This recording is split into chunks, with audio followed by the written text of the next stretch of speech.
मानोना बे contempt case क्लियारखा नब सरनिया बर' कसारि नङा बे प्रमान जाखाजोब्बाय आरो बिनि सार्टिफिकेटआ इलिगेल इनभेलिड बे प्रमान जाखाजोब्बाय बेनि सार्टिफिकेटआ इनभेलिड जाखाजोब्बाय दा बे सार्टिफिकेटखौ लानानै बे इलेक्सन गेलेहाला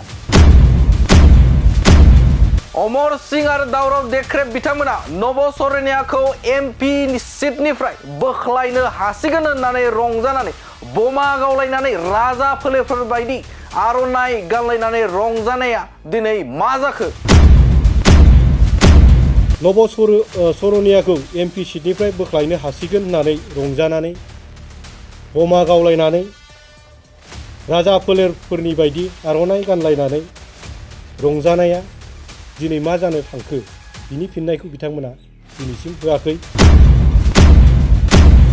बेनि फिननायखौ बिथांमोनहा दिनैसिम नब सरनियानि सार्टिफिकेटखौ दाननो नांगौ होननानै बिटिआरनि रायजो राजाफोरनिफ्राय लाख लाख थाखा खांनानै कर्टआव केस होनायनि रिजाल्टआ मा जाखो होननानै सोंथि खालामदों दिकियाजुलि एबसुनि दखरा एबसुनि बिबानगिरिया खारिज खालामनांगौ होननानै बर' रायजो राजा बा बिटिआरनि रायजो राजाफोरनिफ्राय लाख लाख थाखा खांनानै कर्टआव केस होनायनि रिजाल्टआ मा जाखो बिथांमोना बर' रायजो राजाफोरनि गेजेराव क्लियारै बुंनानै होनांगौ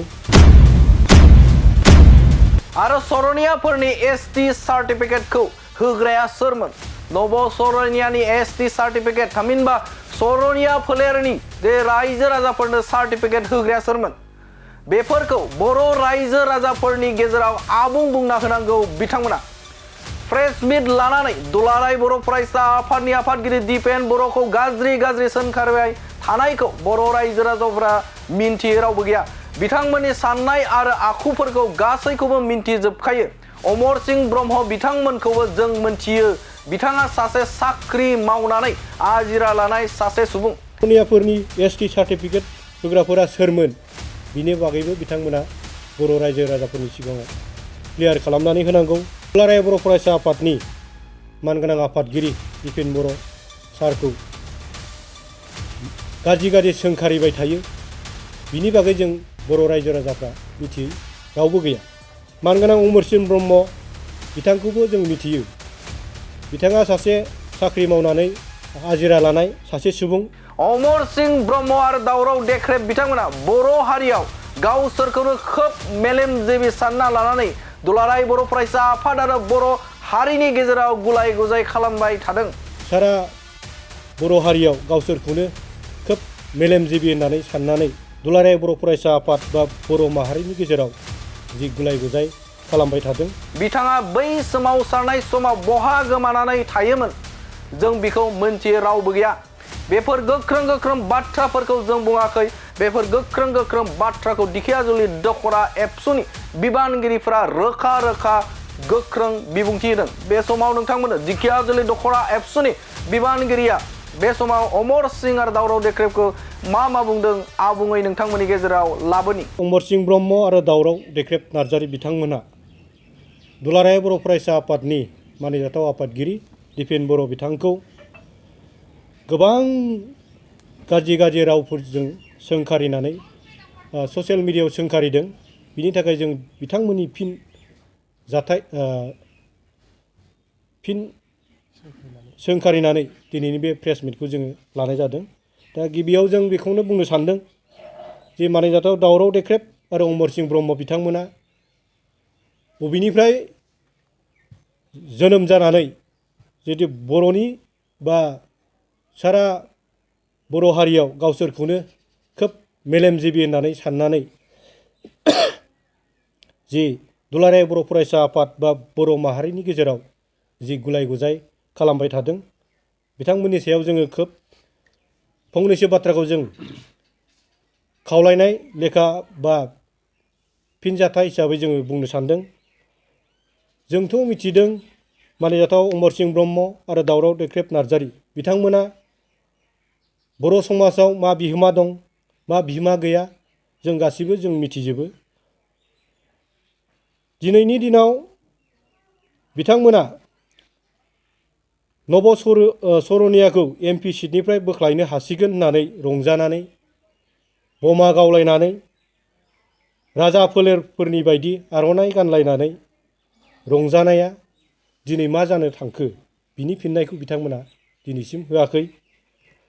नब सरनियानि सार्टिफिकेटखौ खारिज खालामनांगौ होननानै बर' रायजो राजा बा बिटिआरनि रायजो राजाफोरनिफ्राय लाख लाख थाखा खांनानै कर्टआव केस होनायनि रिजाल्टआ मा जाखो बिथांमोना बर' रायजो राजाफोरनि गेजेराव क्लियारै बुंनानै होनांगौ। सरनियाफोरनि एसटि सार्टिफिकेट होग्राफोरा सोरमोन बिनि बागैबो बिथांमोना बर' रायजो राजाफोरनि सिगाङाव क्लियार खालामनानै होनांगौ। आरो जों मिथियो बिथांमोना बबे एंगेलनिफ्राय फैनानै प्रेस मिट लानानै बेबायदि मानिजाथाव दुलाराय बर' फरायसा आफादनि मानगोनां आफादगिरि दिपेन बर' सारखौ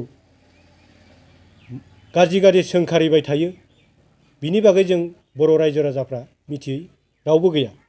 मानो होनोबा जोङो बिथांमोननि जि साननाय बिथांमोननि जि केरेक्टार गासैखौबो जों मिथिखायो।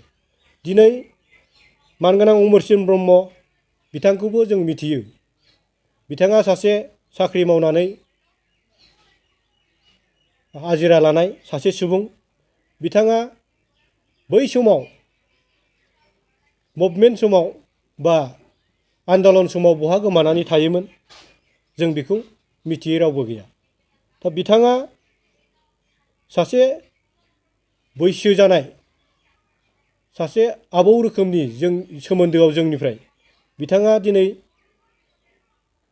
साननो हनो गोरों सुबुं जानानै दिनै माहारिनि सासे बबेबा मोनसे संगठननि बा दुलाराय बर' फरायसा आफादनि दैदेनगिरि मानिजाथाव आफादगिरि दिपेन बर' बिथांखौ बोरै गाज्रि गाज्रि रावजों सोंखारिनो हाखो बिथांनि सायाव जोङो खोब दुखु मोननाय फोरमायदों। दिनै बिथाङा जुदि गावनो बिराद मेलेमजिबिबा बा बिथांमोन सानैया दिनै बर' हारिनि गावखौनो बिराद गिदिर दैदेनगिरि साननानै लादोंब्ला दिनै बिथाङा मानो बेबायदि बबेबा मोनसे माहारियारि आफादनि आफादगिरिखौ दिनै मानो बेबायदि बाथ्रा बुंनो मोनखो बहा पावार मोनखो बिथांखौ जों सोंथि सोंनो सानो। जिहेथु जों सानो सासे गोरों सुबुंनिफ्राय हथात जाम्बानि सोदोबा माब्लाबाबो जों ओंखारा दा बेखौ जोङो साननानै नायनो गोनां जायो। जिहेथु गोरों मानसिया माब्लाबाबो सोरबा सुबुं बा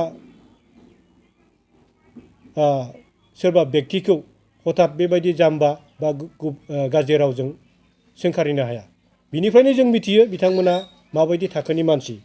जिहेथु बैफोर बाथ्राखौ जों साननानै नायोब्ला बिथांमोना बबे थाखोनि मानसि बेखौ जोङो खोब मोजाङैनो मिथियो बा बर' रायजो राजाया मिथियो। दा आरोबाव बिथांमोना मोनसे बाथ्राखौ लानानै बारे बारे ससियेल मिडियायाव ओंखारबाय थायो। जिहेतु बिटिआर गोरोबथानि खोथा गोदो 2020 मायथाइनि 27 जानुवारियाव जि बर'नि गोजोन गोरोबथा जालांनाय बैफोरनि गेजेरजों जोंनि सनितपुर आरो बिश्वनाथ बे मोननै जिल्लाया खोब मोनसे आगानसेबाबो बारायनो सुबिदा मोनदों। बेखौ जोङो सनितपुरबासि हिसाबै जोङो गोग्गानानै बुंनो हायो। मानो होनोबा जोंनि गोबाव सम गावनि मोनथायखौ मोननो थाखाय जोङो खोब खस्थ'नि गेजेरजों आन्दलन खालामबोबाय थानाय जोंनि हा हुनि मोनथाय बा फरायसालिनि मोनथाय बेफोरनि सायाव जों गोबां भुगिनो गोनां जादोंमोन। दिनै जों बे गोरोबथानि गेजेरजोंनो थांनाय 2022 मायथाइनि 5 नभेम्बराव जोङो फार्स्ट फेज हिसाबै सनितपुर जिल्लायाव ढेकियाजुलि सार्कोलनि आन्दाराव 1301 न'खरनो जोङो हानि फोरमानलाइखौ जों मोननो हादों। आरो थिग बेबायदिनो सेकेन्ड फेज हिसाबै थांनाय 2023 मायथाइनि 29 एप्रिलाव जोङो 634 न'खरनो जोङो सेकेन्ड फेज हिसाबै हानि फोरमानलाइखौ जों मोननो हादों। थिग बेबायदिनो बिटिआर एकर्डनि गेजेरजों सनितपुर आरो बिश्वनाथ डिस्ट्रिक्टआ दा बिथांमोननि बुंनाय बायदि अमरसिं ब्रह्म आरो दावराव देख्रेब नार्जारि बिथांमोना 1 इंसिबो सिमा बाराया बेबायदि बाथ्राखौ बिथांमोना बुंबाय थायोमोन। दिनै जों नुबाय सनितपुर आरो बिश्वनाथनि रायजो राजाफोरनि गेजेराव दिनै जोंहा माखासे सिमा बारायनायनि खामानियाबो जाया नङा जागासिनो दं। रायजो राजाफ्रा मिथिनो बाखि गैया। बेबायदिनो जोंनि माखासे डेभेलपनि खामानियाबो खोब थाबैनो मावफुंजानो थांगासिनो दं। दा बैफोर बाथ्राखौ लानानै दा बिथांमोना जिहेथु बिटिआर एकर्डनि गेजेरजों बिसोर सानै सुबुङा जोंनि नोजोराव बाथ्रा बुंनायखौ जों नुबाय थायो। बिथांमोना गामि हाबसननायनि बाथ्राखौ जेबो बुङालासिनो गामि दानख'नानै गारनायनि बाथ्राखौसो बुंबाय थानायखौ जों नुनो मोनो।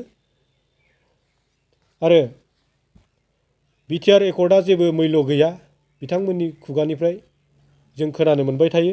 दा बेयाव जोङो सनितपुर आरो बिश्वनाथनि बासि जानानै खोब बिथांमोननि सायाव जों दुखु मोनो। जाहाथे बिथांमोना फैबाय थानाय समाव ससियेल मिडियायाव बेफोरबायदि बाथ्राफोरखौ लानानै बा रायजो राजाफोरनि सिगाङाव मिसलेड खालामनो नागिरनाय बैफोरनिफ्राय जाहाथे गोजानाव थायो बेखौ जोङो बिथांमोनखौ जों खावलायहरो। मानो होनोबा दिनै बिटिआर एकर्डनि गेजेरजोंनो सनितपुर आरो बिश्वनाथआ एसेबाबो हां मोनदों होननानै जोङो फोथायो। दा मानिजाथाव दावराव देख्रेब नार्जारि आरो अमरसिं ब्रह्म बिथांमोना दिनैनि थारिखआव बर' हारिनि गेजेराव ससियेल मिडियाखौ गावसोर सानैनिल' साननानै जिबायदि बाथ्रा बुङो बैफोरखौ जोङो खोब दुखु फोरमायो। मानो होनोबा दिनै बिथांमोनानो फैबाय थानाय बा दानि उन जोलैफोरनि फरायफुनाय उन्दै उन्दै फरायसा बिथांमोनखौ जे ससियेल मिडियायाव गाज्रि गाज्रि मुं सुनाय, बबेबा दैदेनगिरिफोरखौ, बबेबा बर'नि बबेबा संगठननि बिबानगिरि बिथांमोनखौ ससियेल मिडियायाव गाज्रि गाज्रि कमेन्ट लिरनाय बिथांमोननिफ्रायनो जोङो सोलोंदों होननानै जों सानबाबो भुल जानाय नङा। बेनिखायनो जों खावलायगोन मानिजाथाव अमरसिं ब्रह्म आरो दावराव देख्रेब नार्जारि बिथांमोना जाहाथे दिनैनि थारिखनिफ्राय ससियेल मिडियायाव गावसिनि रोंगौथिखौ लानानै बा बेबायदि गले गले सोरबा दैदेनगिरि बा बर' हारिनि अबेबा मोनसे आफादनि बिबानगिरि बा दैदेनगिरि बिथांमोनखौ लानानै ससियेल मिडियायाव जि तर्क बितर्क बा काउन्टार होलायबाय थानायखौ जाहाथे गारनानै फैबाय थानाय समाव बर' हारि आरो समाजनि मोजां खामानि मावलांगोन बेखौ जों मिजिंथिदों। मानो होनोबा बिथांमोनानो बेबायदि ससियेल मिडियायाव आरजाथावै राव बाहायनाय बा सोंखारिनाय बिथांमोननिफ्रायनो जों गोबां बर' समाजाव बा ससियेल मिडियायाव जोङो दावराव दावसि अर सुनाय बे बाथ्राखौ जोङो बिथांमोननिफ्रायनो जोङो मोनबाय थादों। बिनिखायनो बिथांमोनखौ जों जोबनायाव बेखिनिखौ जों खावलायदों जाहाथे बिथांमोना बेबायदि ससियेल मिडियायाव बाथ्रा बुंनायनिफ्राय जाहाथे गोजानाव थायो बेखौ जों खावलायदों।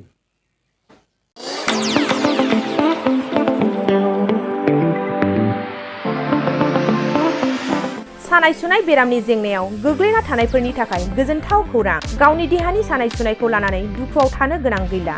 जुदि नोंथाङा सानाय सुनाय दंब्ला जिंगासिनांगौनि गोनांथि गैया। नंगौ, चिरां जिल्लानि बेंटल गेट चापागुरियाव थानाय एसआइ निउर'थेरापि सेन्टाराव नोंथाङा गोरलैयैनो देहानि सानाय सुनायखौ फाहामथाय लानो हागोन। बे सेन्टाराव सिं सानाय, आफादावरि सानाय, मोदोम जरा सानाय, आइजोफोरनि जेंना, खर' सानाय बायदि बायदि रोखोमनि बेरामखौ फाहामथाय होनाय जायो। बे एसआइ निउर'थेरापि सेन्टाराव बेरामिया थानानै फाहामथाय लानो हानायनिबो सुबिदा दङ। नोंथाङा एसआइ निउर'थेरापि सेन्टाराव फाहामथाय लानो गोसो दंब्ला नैबे जानबुं नम्बर 7620160459 नङाब्ला 9476977956 आव थोंजों सुलाद लानो हागोन।